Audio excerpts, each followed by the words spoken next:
Hello everybody, welcome back to HardReset.Info channel. Today I'll show you how to easily restore default settings to your HP DeskJet 4220e.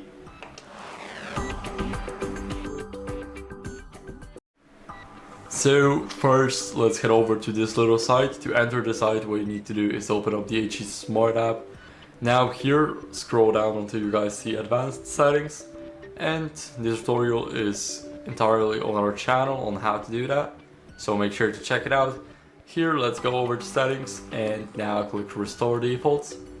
Here we have the restored factory defaults or restore network settings. So let me restore the factory defaults.